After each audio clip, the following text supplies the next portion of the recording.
우리는 강조할 때 이렇게 표현을 하죠. 중요할 때는 강조법을 쓰기도 하고 과장법을 사용해서 중요한 부분을 언급합니다.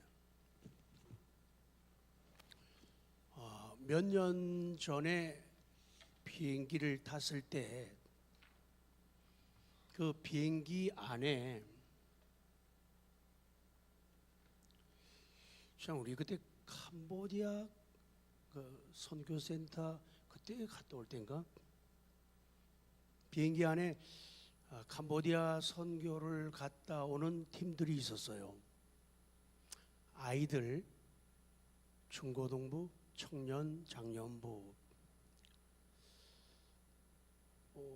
굉장히 부러웠습니다.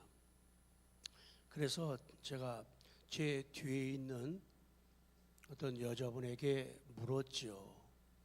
누구냐고, 어디서 왔냐고 그랬더니 그분이 아동부 부장 집사님이에요. 여자분이요. 그래서 어디서 오셨냐니까 남양주에서 오셨다 그래요. 그때 이름을 좀 알아놓는 건데 뭐는. 근데 그분들이요 73명인지 78명이 캄보디아 단기 선교를 다녀오시더라고요. 그런데 제가 말을 걸었던 그 여집사님이 선교 비전에 대해서 침을 튀기면서 뭐요? 침을 튀기면서 얘기하는 거예요.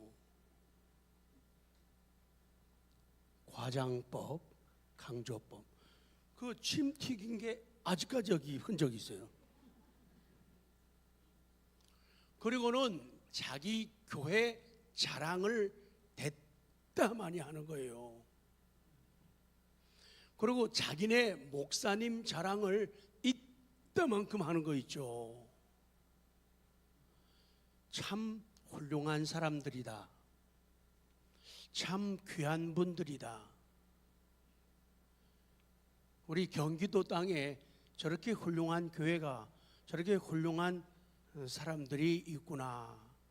그 생각을 하면서 하나님, 우리는 안 되나요? 그렇게 기도했던 기억이 있어요. 보세요, 흔적이 침 튀긴 게 그 집사님이 얼마나 열심히 말해 막 자랑하면서 하는지 침 튀긴 게 아직도 있네. 옷을 갈아입었네. 강조점이 거기 있는 거죠.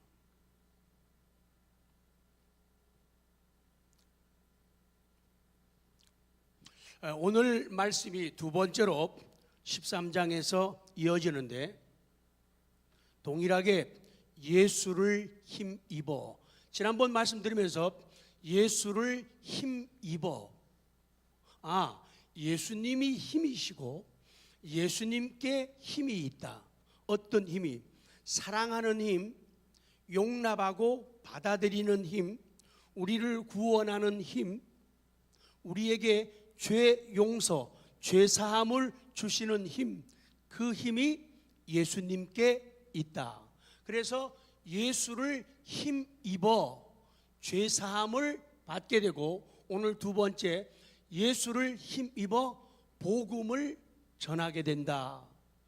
예수를 힘입어, 우리 개역성경에는 이 사람을 힘입어 그러죠. Through Jesus, through this man, 이 사람을 통하여, 예수를 통하여 말 속에는 길이라는 의미가 들어있어요. 그 길을 걸어야만, 그 길에 들어서야만 예수님을 기쁘게 하고 만나뵐 수가 있고 죄사함과 오늘 전도하는 은혜가 나타날 수 있다는 것이죠. 그래서 예수를 힘입어는 너무 소중한 진리입니다. 이 사람을 힘입어 죄사함을 너희에게 전하는 이것이라는 거예요. 자, 기억. 복음의 중심은 여러 가지로 표현해요. 그리스도가 복음의 중심이고, 십자가가 복음의 중심이고, 예수님의 부활이 복음의 중심이고, 오늘 죄 용서함이, 죄 사함이 바로 복음의 중심이에요. 이 사도 베드로는 17절로 그 이하에서 요엘서 2장 말씀을 인용해 가지고 설교를 계속합니다. 그리스도를 소개하고 서론적인 설교를 시작하는데, 사도행전 2장 20절, 교재에는 13장으로 잘못되어 있어요. 2장 20절 시작. 주의 크고 영화로운 날이 이르기 전에 해가 변하여 어두워지고 달이 변하여 피가 되리라. 그러니까 종말이 다가올 것인데, 종말적 시점이 다가오면서 그 종말의 그 출현, 종말이 시작되는 것을 나사렛 예수 그리스도의 출현 시점부터 지금 적용을 시키고 있는 거예요. 그러니까 종말을 이야기하려면은 그리스도를 이야기해야 된다, 그 말씀이에요. 그리고 비로 가서 예수 그리스도 십자가 부활, 이것이 복음이고 복음의 중심이에요.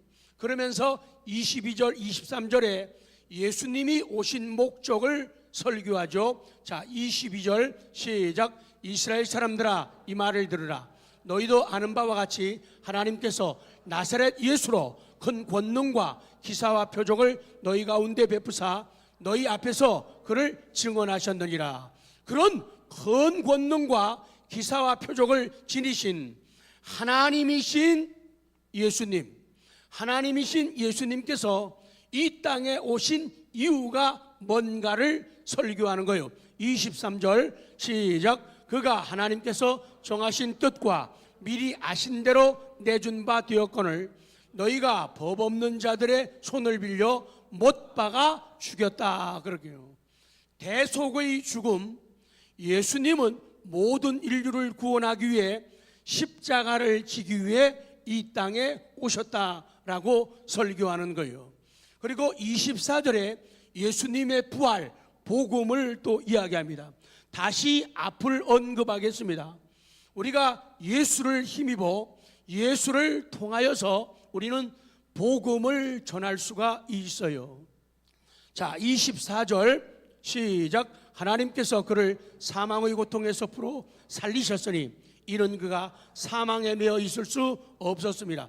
오늘 24절에서 십자가에 죽으신 예수님이 더 이상 사망에 매어 있을 수 없다는 그 의미는, 예수님은요 사망의 권세인 사망을 무력화시키고 다시 살아나셨다는 그런 말씀이에요. 이러한 예수님의 부활을 사도 베드로는 다윗이 예언한 시편 16편을 통해서 설명을 하고 있어요. 그리고 설교가 이어지면서 25절 이하에서는 예수님을 바라보는 다윗의 모습을 다시 언급을 합니다. 25절부터 27절 시작. 다윗이 그를 가리켜 이르되 내가 항상 내 앞에 계신 주를 배웠으며 나를 요동하지 않게 하기 위하여 그가 내 우편에 계시도다. 그러므로 내 마음이 기뻐하였고 내 혀도 즐거워하였으며 육체도 희망에 거하리니 이는 내 영혼을 음부에 버리지 아니하시며 주의 거룩한 자로 썩음을 당하지 않게 하실 것이미로다. 아멘. 그리고 쭉 내려갑니다. 지금 다윗은요 자신의 육체가 소망 중에 거할 것이며 그의 영혼이 음부에 남겨지지 않으며 하나님은 하나님의 거룩한 자로 하여금 썩음을 당하지 않도록 할 것이라고 다윗이 노래하고 있는 거예요. 이미 다윗은 아까 29절에서 장사된 자로, 죽은 자로 기록이 되어 있어요. 그렇지만 다윗은요, 자신의 죽음 속에서도 오히려 기뻐하고 있어요. 죽음을 앞에 두고도 그가 기뻐하는 이유가 뭔가 하면 31절이에요. 부활을 인하여 기뻐한다. 31절 시작. 미리 본고로 그리스도의 부활을 말하되 그가 음부에 버림이 되지 않고 그의 육신이 썩음을 당하지 아니하리라 하더니.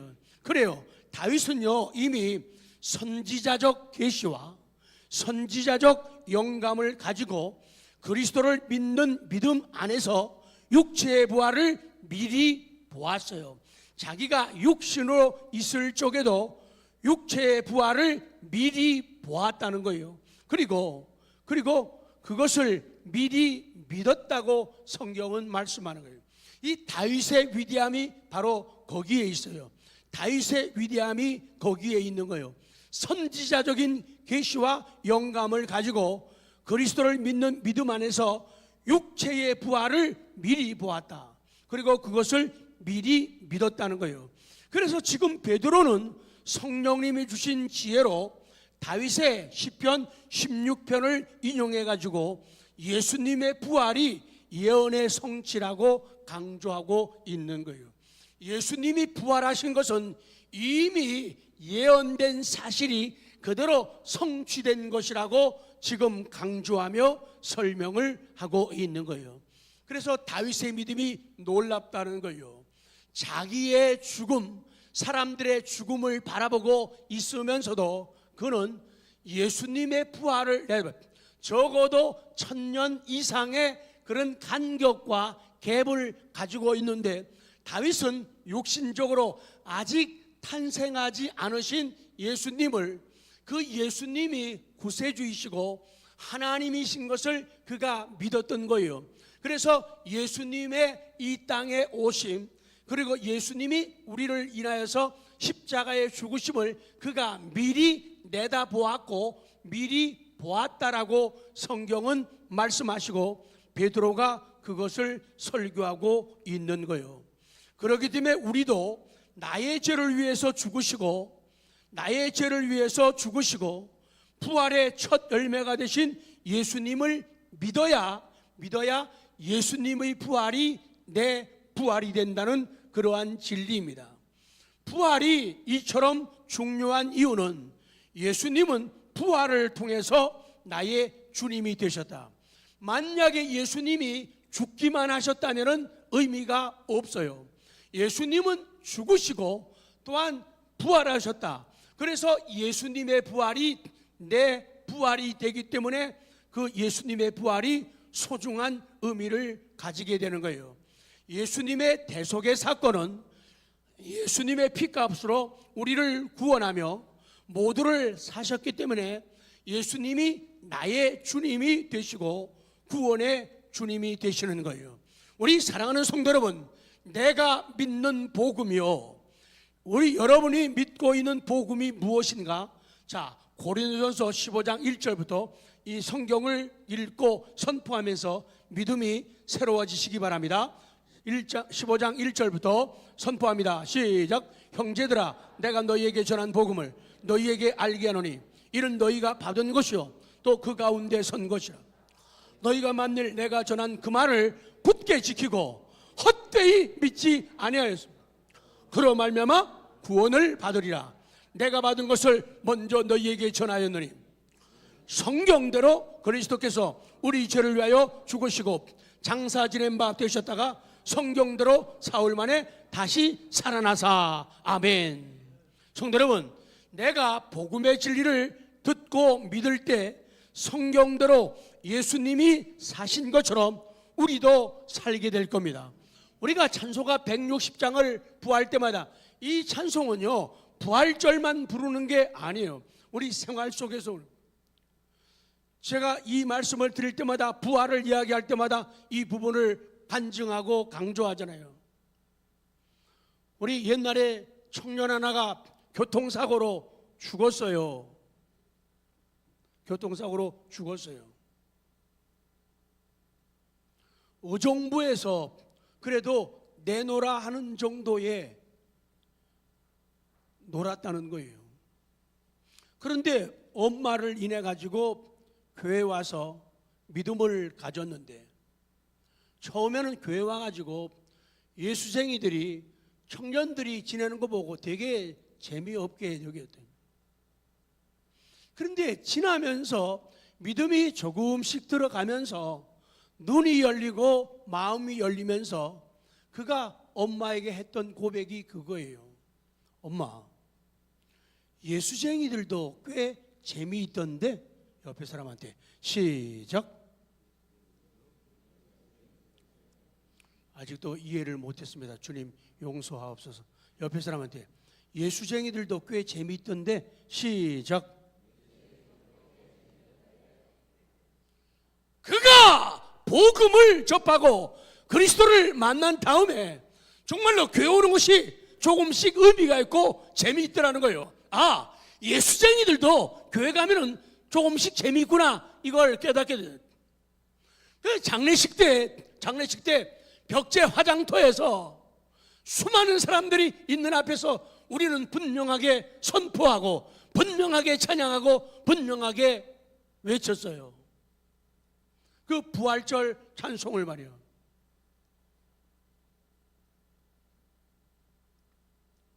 사셨네 사셨네 예수 다시 사셨. 거기 막 벽제 화장터가 막 다 무너질 정도로 막 외치고 선포했어요. 사셨네 사셨네 예수. 그리고는 가사 바꿔가지고 우리 부르자고 했어요. 살리라 살리라. 이 지태영이도 살다가 죽을 것인데 나도 하나님의 은혜와 능력으로 살리라 살리라. 지태영이 다시 살리라. 자기 이름을 넣어요. 살리라 살리라. 시작. 왜 내 이름을 넣는 거예요? 아까 넣었는데. 이 고백 없으면요 신앙생활 허당이에요. 그리스도의 부활을 안 믿는데 교회 와서 뭐 하겠다는 거예요? 그리스도의 부활을 안 믿는데 교회 와서 뭐 하겠다는 거예요? 웬 뭐 밥하러 교회 오는 거 아니에요. 청소하러 교회 오는 거 아니라고요. 다른 것 때문에 오는 거 아니에요. 그리스도께서 나를 위해 죽으셨다. 내가 그분을 사랑한다. 내가 그분을 믿는다. 그리스도의 부활은 나의 부활이다. 그분이 살아나신 것처럼 나도 살아난다. 그걸 믿는 거예요. 그거 없으면 허당이란 말이에요. 허당이에요. 교회 10년 와도 소용없어요. 아니 믿음 없이 예수님의 십자가와 예수님의 부활을 믿지 않으면서 교회에서 집사하고 권사하면 뭐 하겠다는 거예요? 다 쓸데없는 짓이에요. 그냥 나가서 재밌게 노는 게 더 낫죠. 부담 없이 먹고 싶은 거 다 먹고 마시고 싶은 거 다 마시고 피우고 싶은 거 다 피우고 욕심 부릴 거 다 욕심 부리고 성질 부릴 거 다 부리면서 살아도 된다 그 말이에요. 그러나 부활 때문에 우리가, 부활은 두 가지로 나뉘어져요. 안 믿는 사람도 부활하고 믿는 사람도 부활합니다. 안 믿는 사람은 심판을 받기 위해서, 지옥 가기 위해서 부활하는 것이라고 성경은 말씀하고, 우리 믿는 사람은 영원한 생명을 얻기 위해서, 그 나라에 들어가기 위해서 부활하는 거예요. 그 부활이 믿어지니까 이해가 가는 거예요. 그 부활이 믿어지니까 남을 용서할 수 있는 거예요. 그 부활이 믿어지니까 남을 품을 수 있는 거예요. 그 부활이 믿어지니까 남을 위해서, 영혼 위해서 울 수가 있는 거예요. 믿어지니까 십자가도 질 수가 있는 거예요. 오늘 만약 여러분의 마음속에 그리스도의 십자가가 세워지지 않고 그 부활을 믿은 믿음이 없다면 지금 당장 회개하시기 바랍니다. 회개해야 돼요. 아니면은 의미 없는 짓을 하고 있는 거예요. 복음이 빠진 그리스도의 십자가와 그분의 부활과 그분의 승천과 그분의 재림을 믿지 않는다면은 그거 다 의미 없는 거예요. 의미 없는 거예요. 그 다음에 사도 베드로는 설교하면서 33절 이하에 예수님의 승기, 예수님의 비하 낮아졌다 그 말이에요. 예수님의 낮아지심은 이 땅에 오신 것이 비하예요. 예수님이 사람이 되신 게 비하예요. 예수님이 우리 때문에 십자가 지신 게 비하예요. 나 때문에 고통당하신 게 비하예요. 나 때문에 욕 잡수신 게 비하, 낮아짐이라는 거예요. 그런데 그 예수님이 약속대로, 성경대로, 말씀대로 다시 부활하십니다. 그래서 예수님이 부활해요. 그걸 갖다가 그리스도의 성귀라 그래요. 오를 성 귀할 귀요. 가장 귀하고 아름다운 자리로 오르신다. 이걸 갖다가 그리스도의 성귀. 시작. 그래요. 그래서 그리스도의 비하를 믿게 되면 그리스도의 성기를 믿게 되는 거예요. 그러니 예수님 살아나시고 승천하시고 다시 우리를 심판하기 위해서, 우리를 영원한 생명 주시기 위해서 오신다. 그러기 때문에 내 생각을 다스리고 내 언어, 입술을 다스리고 내 걷는 걸음, 삶을 다스리는 이유가 바로 거기에 있다. 이 모든 것을 두 글자로 복음이라 그러죠. 이 모든 걸 뭐라 그런다고요? 복음이라는 거예요. 그러니까 복음과 상관없이 교회 생활만 하면은, 신앙 생활을 해야지 교회 생활만 하면 안 된다. 일반적인 일들은 사람들이, 믿음 없는 사람들도 신앙을 고백하지 않는 사람들도 교회 와가지고요 할 거 웬만큼 다 같이 할 수 있어요. 별로 표시도 티도 안 나요. 근데 그거 다 의미 없는 일이라는 거예요. 그래서 올바른 복음을 붙잡고 올바른 신앙 고백을 할 때에 그 의미가 있고 우리 장래가 보장된다는 것이 성경의 진리가 되는 거예요. 자, 사도행전 2장 33절부터 시작. 하나님이 오른손으로 예수를 높이시며 그가 약속하신 성령을 아버지께 받아서 너희가 보고 듣는 이것을 부어주셨느니라. 36절 시작. 그런즉 이스라엘 온 집은 확실히 알지니 너희가 십자가에 못 박은 예수를 하나님이 주와 그리스도가 되게 하셨느니라. 사도 베드로는요 설교하면서요 36절에 분명히 그런즉 이스라엘 온 집은 확실히 뭐야? 알아라는 거예요. 확실하게 알아야 된다는 거예요. 확실하게 모르면 안 된다는 거예요. 그러니까 오늘 아침에 이 진리를 확실하게 알아야 돼요. 확실하게 알아야 돼요. 그 안다는 것은 지식적인 게 아니에요. 체험적인 지식을 말하는 거예요. 니은. 그리고는 우리 오늘 제목이 예수를 힘입어, 예수를 통하여서 우리가 먼저 번에 죄사함을 받게 되고 복음을 오늘 전한다 그랬죠. 자, 그래서 니은 복음의 증인이 되라. 2장 32절 시작. 이 예수를 하나님이 살리신지라. 우리가 다 일에, 그래요, 살리셨는데 우리가 다 일에 증인이라는 거예요. 그 32절 보면은 우리가 다 일에 증인이라고 소개합니다.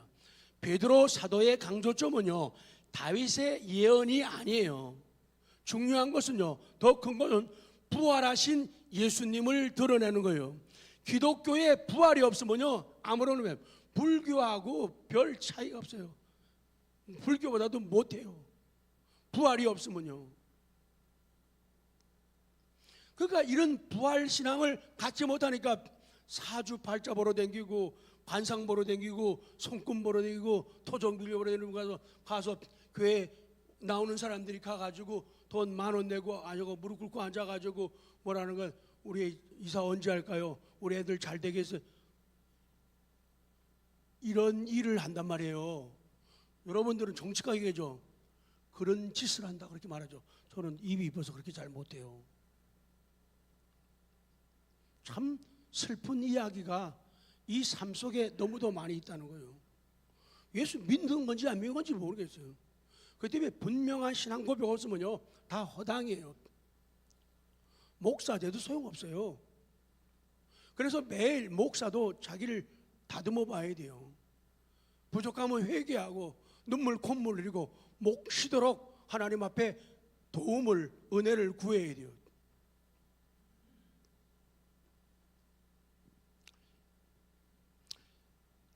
다윗의 예언이 강조점이 아니라 더 큰 것은 부활하신 예수님을 드러내고 있는 거예요. 예수님께서 부활의 주님이시고 예수님께서 복음 그 자체라고 강조하며 뜨겁게 설교하는 거예요. 부활하신 예수님은 약속하신 성령을 모든 육체에 부어주십니다. 그리고 하나님은요, 예수님을 우편으로 올리십니다. 34, 35절 선포합니다. 시작.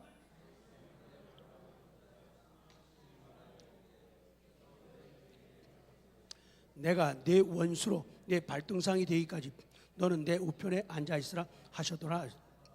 놀랍지 않습니까? 시편 110편을 통해서 다윗은 이미 천년 전 예수님이 모든 사람의 주님으로 부활과 성천하실 것을 정확하게 내다보고 있는 거예요. 그래서 그의 믿음이 놀랍다는 거예요. 하나님은요, 예수님의 부활과 성천을 통해 모든 무릎이 예수님께 꿇게 하겠다고 말씀을 하는 거예요. 증인이 누구예요? 증인은 자신이 듣고 본 바를 그대로 진술하는 사람이에요. 13장 38절 시작. 그러므로 형제들아 너희가 알 것은 이 사람을 힘입어 죄사함을 너희에게 전하는 이것이다. 그렇게 말해요. 그래요. 예수님을 힘입지 않으면 뭐를 못 받아요? 죄 용서함을 못 받아요. 예수님 믿는 것도 불가능해요. 예수님을 힘입어야 돼요. 예수님이 구원하는 힘이요 능력이기 때문에 예수를 통하여 예수님이 길이기 때문에 나는 길이요 그렇게 말씀하세요. 나는 유일한 길이라는 거예요. 강조하잖아요. 정관사가 붙어요.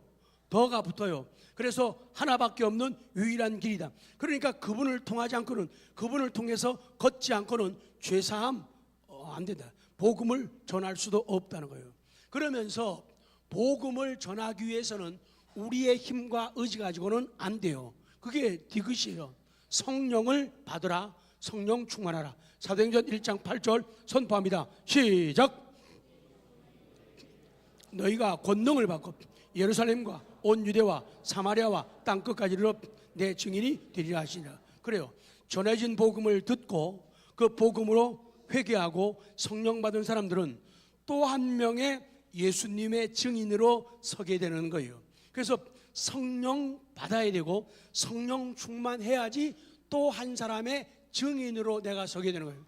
그러나 성령 받지 않고 성령 충만하지 않고는 절대로 증인될 수가 없어요. 말 한마디도 할 수가 없어요. 도리어 해놓고는 후회합니다.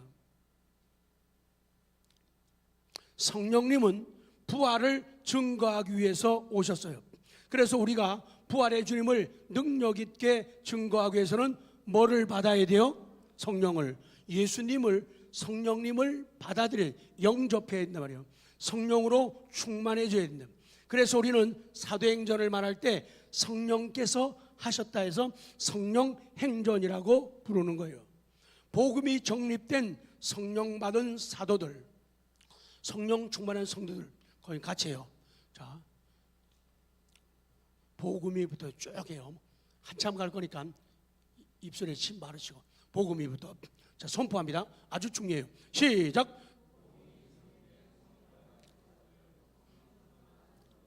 예루살렘만 머물지 않았다. 유대에만 머물지 않았다. 예루살렘을 넘어섰다. 유대를 넘어섰다. 그리고 사마리아를 지나갔다. 로마를 거쳐갔다. 그리고 땅 끝까지 전 세계로 뻗어나갔다. 복음의 증인이 되었다. 이제 끝났어요. 아까 제가 서론에서 말씀드린 대로 사람이 성령 받은 사람들은, 성령 충만한 사람들은 전도하고 그리고 복음을 외부에 알리는 선교의 사명을 감당하게 되어 있어요. 그게 풀타임이든 파트타임이든 간에 하게 되어 있다고요. 그런데 아주 안 하면 이상하게 되는 거예요. 아주 안 하면 이상하게 되는 거예요. 그래서 그 비행기에서 만났던 남양주의 그 분들처럼 선교의 당위성을 얘기할 줄 알아야 돼요. 선교의 당위성을. 그래서 내가 선교 간다. 그래서 우리 교회는 참 좋은 교회다. 1등 선교의 성도가 된 8월은 어떤 달인가? 내가 1등 선교의 성도인 걸 기도를 통해서, 물질을 통해서, 모험을 통해서 보여주는 달이 8월인 거예요. 오늘 이 하나님 말씀 앞에 전하는 저와 듣는 우리 성도님들 모두가 은혜 받는 시간 되기를 원합니다. 변화가 있기를 정말로 소원합니다. 끝까지 거부하지 마십시오. 1등 선교의 성도가 어떤 방법으로든 되려는 몸부림이 있어야 돼요. 어떤 총장님이 학생들에게 이 시대는 흔들 수 있는 깃발, 믿을 수 있는 신조, 부를 수 있는 노래, 따를 수 있는 지도자가 없다고, 여러분이 그런 사람이 되라고 얘기를 했죠. 우리에게는요, 흔들 수 있는 깃발, 교회가 있고, 믿을 수 있는 신조, 신앙 고백, 성경이 있어요. 부를 수 있는 노래, 찬송, 찬양이 있어요. 따를 수 있는 지도자, 우리 구주 예수 그리스도가 계셔요. 교회에 오셔가지고 사람을 따르려고 하지 마십시오. 그거는 실망을 줄 것입니다. 그러나 예수 그리스도를 지도자로 구주로 따르게 되면 사람도 이해가 되어지고 사람도 품을 수 있게 되어집니다. 처음 만난 분들은 야, 정말 교회 좋다, 사람들 좋다, 목사님도 꽤 좋은 것 같아. 근데 거의 좀 비슷하게 맞을 거예요. 다 괜찮은 사람들이. 그럼에도 불구하고 그들은 시간 지나면서 여러분을 슬프게 하고 아프게 하고 실망시킬 거예요. 겉과 속이 다르다고 많이 나타날 수 있어요. 그러면 실망해요. 그러나 지도자이신 그리스도를 따르게 되면은 그런 사람들까지도 이해할 수 있고 기다려줄 수 있고 품어줄 수가 있는 거예요. 그렇기 때문에 교회 와서 사람만 만나는 일에 열중하지 마십시오. 그리고 네 편 내 편 만들지 마십시오. 구역 만드는 것은 조금 신경 쓰라는 것이지 우리끼리만 잘 살고 행복하게 티내라는 게 절대로 아니에요. 그거 아니에요. 그거 신앙생활 잘 못하는 거예요. 오늘 여기까지만 말씀드리겠습니다.